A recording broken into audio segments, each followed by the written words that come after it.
चौधरी साहब जी एक तो सियासी बयानबाजी चल रही है। हाँ। दूसरी तरफ असी अज देखा है कि जमात इस्लामी जी सड़कों पर हाँ। आई उन्हें रैलियां कढ़िया ने हाँ। और आवाम का ज़ाहिर एक मसला है, सो महंगाई तो है। हाँ, तो कितना बिल्कुल है। क्राउड पुल कर सकते हैं या कर सके ने या ਇਹਦੇ कोई अगे फर्दर इंप्लीकेशंस की नज़र आ रही हैं?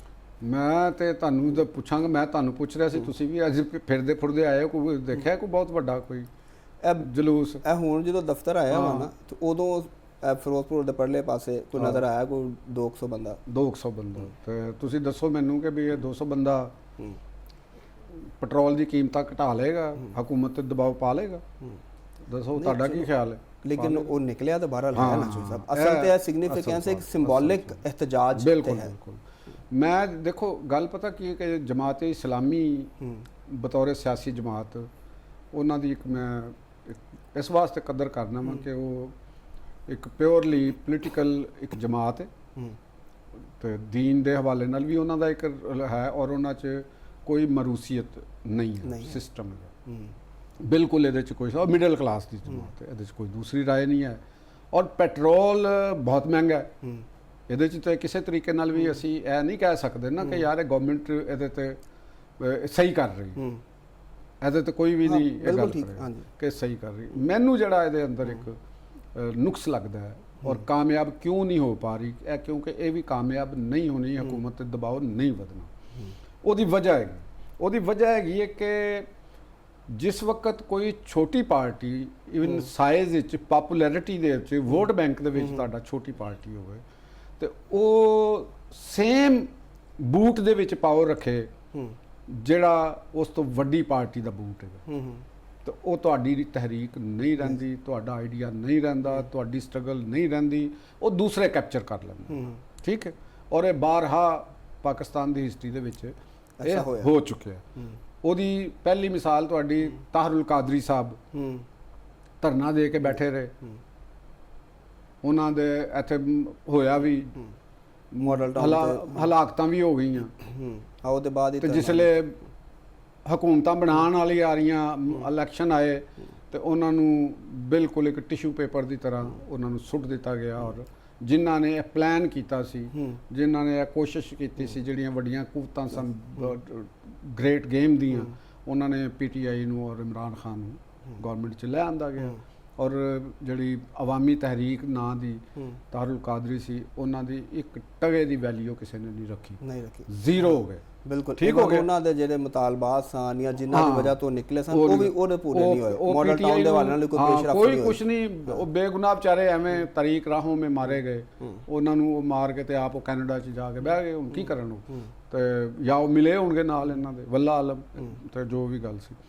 एन जी जमात इस्लामी जिस वक्त PTI दे फुट प्रिंट दे नाल चलदी है तो वो PTI उन्होंने गेन करती है, जमात इस्लामी गेन नहीं करती।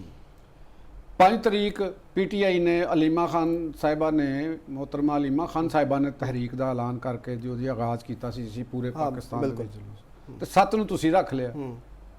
ਜਿਹੜੀ ਮੈਂ ਬਲਾਵਲ ਸਾਹਿਬ ਨੂੰ ਗੱਲ ਕਰ ਰਿਹਾ ਵਾਂ, ਜਿਹੜੀ ਮੈਂ ਮੀਆਂ ਨਵਾਜ਼ ਸ਼ਰੀਫ ਸਾਹਿਬ ਨੂੰ ਗੱਲ ਕਰ ਰਿਹਾ ਵਾਂ, मोहतरमा मरियम नवाज ਸਾਹਿਬਾ ਨੂੰ ਗੱਲ ਕਰ ਰਿਹਾ ਵਾਂ, ਉਹੀ ਮੈਂ ਗੱਲ जमात इस्लामी ਦੇ ਜਿਹੜੇ अमीर ने मोहतरम नईमुर रहमान साहब ਜਿਹੜੇ ਨੇ, ਉਹ बड़े ਜ਼ਬਰਦਸਤ ਆਦਮੀ ਨੇ, ਮੁਖਲਸ ਬੰਦੇ ਨੇ, ਤੇ ਉਹਨਾਂ ਨੂੰ ਵੀ ਇਹ ਅਰਜ਼ ਕਰਾਂਗਾ ਕਿ ਤੁਸੀਂ ਆਪਣਾ ਵਜ਼ਨ PTI ਦੇ ਅੰਦਰ PTI ਵਾਲੇ ਨਾ ਪਾਓ। ਠੀਕ। उन्होंने 5 तरीक नूं रखी है तो तुसीं 7 नूं रख लिया, तुहाडा जीरो हो गया एहतजाज। सही। तुहाडे एहतजाज की कोई अहमियत नहीं रही, पोलिटिकल अहमियत खत्म हो गई। ठीक है। एहतजाज ते अलग ही कीता, वो भावें अलग तुसीं करो, तुसीं उस दे विच नाल अटैच हो गए ना, तुसीं उन्हां नूं उन्हां दे नाल उन्हां ने तुहानूं लै जाना। तुहाडा एहतजाज दे नाल तुसीं पॉलिटिक्स करनी है, आवाम दे नाल एक क्लास दी पॉलिटिक्स जिहड़ी कि वो करन दी कोशिश कर रही है जमात इस्लामी कि मिडल क्लास दे मफादात, मिडल क्लास दे तहफ़्फ़ुज़, इकनॉमिक ओदा विजन ओदे उत्ते कोई तुसीं अपनी जलसा जुलूस ए होना। लेकिन तुसीं खुद भी एहतजाजी तहरीकां च शामिल रहे हो अपनी जवानी दे विच। मैं इलैक्शन लड़िया, मैं हवालात कट्टी है, लाठी चार्ज, आंसू गैस मैं बर्दाश्त की ते तुसीं उदों लोग निकले। हुण की वजह है कि लोग महंगाई भी हो रही, सारा कुछ हो रहा, ਲੋਕ ਰੋ ਵੀ ਰਹੇ ਨੇ, ਸੋਸ਼ਲ ਮੀਡੀਆ ਤੇ ਵੀ ਆਵਾਜ਼ ਹੋ ਰਹੀ, ਲੇਕਿਨ ਇਹਦੇ ਬਾਵਜੂਦ ਲੋਕ ਨਿਕਲ ਕਿਉਂ ਨਹੀਂ ਰਹੇ? ਇਹਦੀ ਕੀ ਵਜ੍ਹਾ?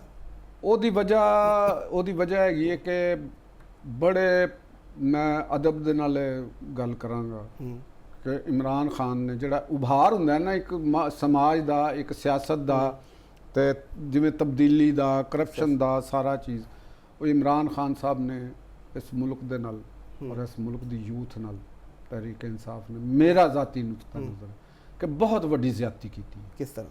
ਉਹ ਜ਼ਿਆਦਤੀ ਇਸ ਵਾਸਤੇ ਕੀਤੀ ਹੈ ਕਿ ਉਹ ਖੁਦ ਨਾ ਉਹ ਸੋਸ਼ਲਿਸਟ ਨੇ, ਨਾ ਉਹ ਰਿਫਾਰਮਿਸਟ ਨੇ, ਨਾ ਉਹ ਇਸਲਾਮਿਸਟ ਨੇ, ਉਹਨਾਂ ਦਾ ਕੋਈ ਪੋਲੀਟੀਕਲ ਫਿਲਾਸਫੀ, ਕੋਈ ਪੋਲੀਟੀਕਲ ਨਜ਼ਰੀਆ ਨਹੀਂ ਹੈਗਾ, ਨਾ ਉਹਨਾਂ ਦੀ ਪਾਰਟੀ ਦੀ ਕੋਈ ਤਨਜ਼ੀਮ ਹੈਗੀ ਹੈ, ਨਾ ਉਹਨਾਂ ਦੀ ਪਾਰਟੀ ਦੇ ਅੰਦਰ ਕਿਸੇ ਕਿਸਮ ਦੀ ਲੀਡਰਸ਼ਿਪ ਦਾ ਮੁਤਬਾਦਲ ਪੈਦਾ ਕਰਨ ਦਾ ਕੋਈ ਤਰੀਕਾਕਾਰ ਹੈ, ਨਾ ਉਹ ਪਾਕਿਸਤਾਨ ਦੇ ਮਜ਼ਦੂਰ ਕਿਸਾਨ ਔਰ ਉਹਦੀ ਉਹ ਲੰਬੜਦਾਰੀ ਸੀ।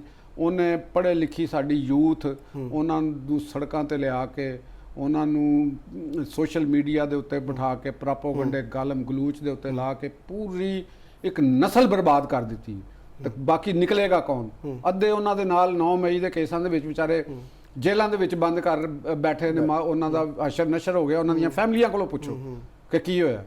ਸਨਮ ਜਵੇਦ ਦੇ ਵਾਲਦ ਸਾਹਿਬ ਦਾ ਕੋਲੋਂ ਪੁੱਛੋ, ਜਾਓ ਉਹਨਾਂ ਦੇ ਕੋਲੋਂ ਜਾ ਕੇ ਪੁੱਛ ਲਓ, ਉਹ ਦੋਨੋਂ ਭੈਣਾਂ ਜੇਲ੍ਹ 'ਚ ਨੇ, ਉਹਨਾਂ ਦੇ ਵਾਲਿदैन ਕੋਲੋਂ ਪੁੱਛੋ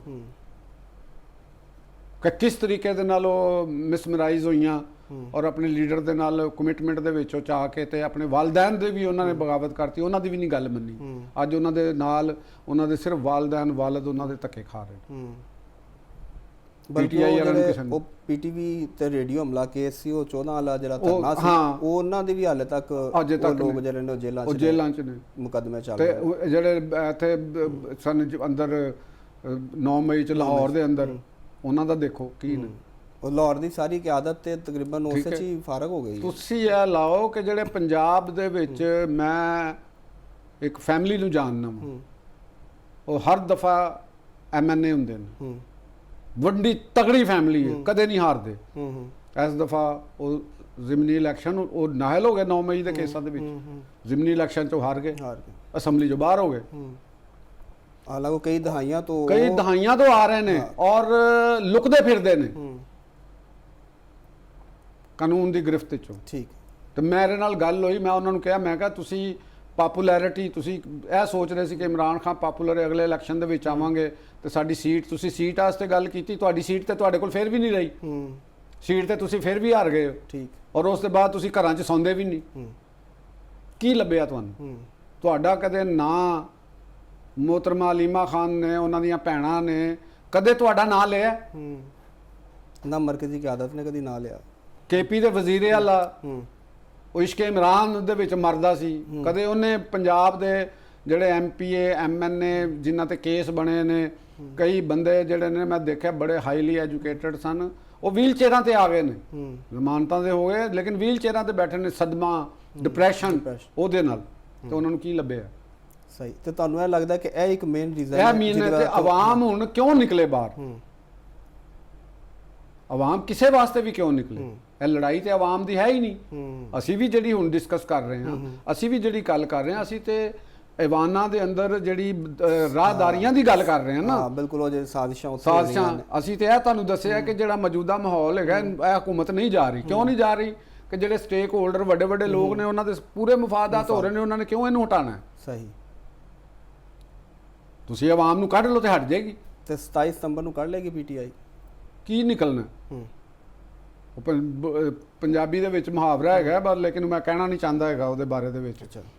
ਲੇਕਿਨ KP ਚ ਕਰਾਊਡ ਪੁੱਲ ਨਹੀਂ ਕਰ ਲੈਣਗੇ। KP ਦੇ ਵਿੱਚ ਤੁਸੀਂ ਇਹ ਦੇਖਿਆ ਕਿ ਉਹਨਾਂ ਦੇ ਨਾਲ KP ਦੇ ਸਾਫੀਆਂ ਨੇ ਅੱਗੇ ਵੀ ਗੱਲ ਕੀਤੀ ਹੈ, ਤਾਂ ਕੀ ਕੀਤਾ ਹੈ? ਆ ਦੇਖਿਆ ਵੀਡੀਓਜ਼ ਚੱਲ ਰਹੀਆਂ ਨੇ। KP ਦੇ ਵਿੱਚ ਤਰੱਕੀਆਤੀ ਕੰਮ ਕੀ ਹੋਇਆ? ਇਹ ਦੱਸੋ ਮੈਨੂੰ। ਸਵਾਏ ਬਲੂ ਪਾਸਪੋਰਟ ਦੇ ਪਾਸ ਹੋ ਗਈ ਜੇ ਉੱਥੇ। ਉਹ ਬਿੱਲ ਅੱਜ ਪਾਸ ਹੋ ਗਿਆ KP ਦੇ ਵਿੱਚ, ਤੰਦੀ ਛੋਟੀ ਮੋਟੀ ਤਰਮੀਮ ਦੇ ਨਾਲ। ਉਹ ਲਾਇਸੈਂਸ 8 ਦੀ ਜਗ੍ਹਾ 4 ਹੀ ਕਰਤੇ ਕਿ ਸੂਬਾਈ ਅਸੈਂਬਲੀ ਦੇ ਅਰਕਾਨ ਨੂੰ ਵੀ ਦਿੱਤੇ ਜਾਣ।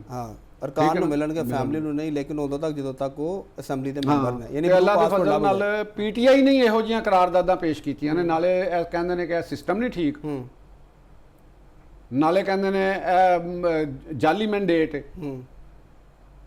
ਸੈਨੇਟ ਦੇ ਵਿੱਚ ਵੀ ਜਿਹੜਾ ਬਿੱਲ ਪੇਸ਼ ਕੀਤਾ ਉਹ ਵੀ ਮਸੂਫ ਪੀਪਲ ਪਾਰਟੀ ਇਹਨਾਂ ਦੇ ਹੀ ਨੇ, ਪੀਟੀਆਈ ਦੇ ਨੇ, ਜਿਨ੍ਹਾਂ ਨੇ ਕਿਹਾ ਕਿ ਜਿਹੜੇ ਐਕਸ ਸੈਨੇਟਰ ਨੇ ਨਾ ਉਹਨਾਂ ਨੂੰ ਵੀ ਤੇ ਉਹਨਾਂ ਦੀਆਂ ਫੈਮਲੀਆਂ ਨੂੰ ਵੀ ਬਲੂ ਪਾਸਪੋਰਟ ਦਿਓ। ਉਹ ਯਾਰ ਤੁਸੀਂ ਕੀ, ਤੇ ਇੱਥੋਂ ਹੀ ਮੈਂ ਕਹਿਣਾ ਵਾਂ ਕਿ ਯੂਥ ਨੇ ਆਪਣਾ ਜ਼ੋਰ ਲਾ ਕੇ ਦੇਖ ਲਿਆ, ਉਹ ਮਾਯੂਸ ਹੋ ਗਏ, ਉਹ ਡਿਪਰੈਸ਼ਨ 'ਚ ਚਲੇ ਗਏ, ਤੇ ਹੁਣ ਉਹ ਕਿਸ ਤਰ੍ਹਾਂ ਬਾਹਰ ਨਿਕਲ, ਕਿਹੜੀ ਪਾਰਟੀ ਦੇ ਨਾਲ, ਪੀਪਲ ਪਾਰਟੀ ਤੇ ਗਵਰਨਮੈਂਟ 'ਚ ਸ਼ਾਮਲ ਹੈ, ਮੁਸਲਿਮ ਲੀਗ ਨੂਨ ਗਵਰਨਮੈਂਟ 'ਚ ਸ਼ਾਮਲ ਹੈ, ਅਚਕਜ਼ਈ ਨੇ ਤਾਂ ਨਹੀਂ ਬੰਦੇ ਬਾਹਰ ਕੱਢਣੇ, ਉਹਦੇ ਨਾਲ ਤੇ ਆਪਣੇ ਨਾਲ ਨਹੀਂ ਹੈਗਾ ਬੰਦਾ ਉੱਥੇ ਕੋਈ ਚਮਨ ਦੇ ਵਿੱਚ। ਮਹਿਮੂਦ ਅਚਕਜ਼ਈ ਜਿਹੜਾ ਤੁਸੀਂ ਆਪੋਜੀਸ਼ਨ ਲੀਡਰ ਬਣਾਤਾ ਹੈ, ਉਹਨੂੰ ਕਹੋ ਨਾ ਜ਼ਰਾ ਚਮਨ ਦੇ ਵਿੱਚੋਂ ਜਲੂਸ ਕੱਢੇ ਵੱਡਾ, ਤੇ ਪਤਾ ਲੱਗ ਜਾਏਗਾ ਕਿੰਨੇ ਕੁ ਬੰਦੇ ਕੱਢ ਲੈਂਦਾ। ਸਹੀ। ਤੇ ਜਿਹੜਾ ਸੈਨੇਟ 'ਚ ਤੁਸੀਂ ਬਣਾਇਆ ਲਾਮਾ ਰਾਜਾ ਨਾਸਰ ਅਬਾਸ, ਉਹਨਾਂ ਨੂੰ ਕਹੋ ਕਿ ਜ਼ਰਾ ਜਲੂਸ ਕੋਈ ਵੱਡਾ ਕੱਢ ਕੇ ਦੇਖ ਲੈਣ। ਵੈਸੇ ਉਹ ਤਾਂ ਕੱਢ ਲੈਣਗੇ। ਉਹ ਕੀ ਕੱਢਣ, ਨਹੀਂ, ਉਹ ਤੁਹਾਨੂੰ ਐਵੇਂ ਗਲਤਫਹਿਮੀ ਕਿ ਜਿਸ ਮਸਲਕ ਦੇ ਉਹ ਆਪਣੇ ਵੱਲੋਂ ਕਰ ਰਹੇ ਨੇ, ਉਹ ਬਤੌਰੇ ਮਸਲਕ ਦੇ ਆਲਮ ਹੋਣ ਦੇ ਨਾਲ ਇੱਜ਼ਤ ਤੇ ਇਹਤਰਾਮ ਉਹ ਇੱਕ ਅਲੱਗ ਚੀਜ਼ ਹੈ, ਉਹ ਅਸੀਂ ਵੀ ਕਰਨੇ ਆ। ਇੱਕ ਪੋਲੀਟੀਕਲ ਲੀਡਰ ਹੋਣ ਦੇ ਨਾਲ ਲੋਕ ਸਾਰੇ ਐਲੇ ਉਹਨਾਂ ਦੇ ਮਸਲਕ ਦੇ ਲੋਕ ਸਿਆਸੀ ਤੌਰ ਤੇ ਉਹਨਾਂ ਦੇ ਵੋਟਰ ਥੋੜਾ ਨੇ। ਸਹੀ, ਉਹ ਨਹੀਂ ਵੋਟਰ ਹੈਗੇ ਉਹਨਾਂ ਤੇ। ਲਿਹਾਜ਼ਾ ਜਿਸਲੇ ਤੁਸੀਂ ਮੈਂ ਅੱਗੇ ਵੀ ਗੱਲ ਕਿਹਾ ਸੀ ਕਿ ਉਹ ਜਿਹੜੀ 27 ਸਤੰਬਰ ਦੀ ਤਹਿਰੀਕ ਹੈ ਤੇ 5 ਨਵੰਬਰ ਦੀ ਤਹਿਰੀਕ ਹੈ, 5 ਅਗਸਤ ਦੀ, 0 + 0 ਬਰਾਬਰ 0, ਠੀਕ ਹੈ, 0 ਜ਼ਰਬ 0 ਬਰਾਬਰ 0, 0 ਤਕਸੀਮ 0 ਬਰਾਬਰ 0, 0 - 0 ਬਰਾਬਰ 0, ਠੀਕ। ਇਹ ਤੁਸੀਂ 0 ਹੀ ਕਰ, ਇਹ 0 ਹੋਏਗਾ ਕੰਮ ਸਰ, ਨਹੀਂ ਪੋਸੀਬਲ ਹੈਗਾ। ਉਹਨਾਂ ਦੀ ਆਪਣੀ ਪਾਰਟੀ ਦੇ ਵਿੱਚ ਇੰਨਾ ਦਮਖਾਰ ਨਹੀਂ, ਉਹਨਾਂ ਦੇ ਲੀਡਰ ਹੀ ਨਹੀਂ ਚਾਹੁੰਦੇ ਕਿ ਉਹ ਬਾਹਰ ਨਿਕਲਣ।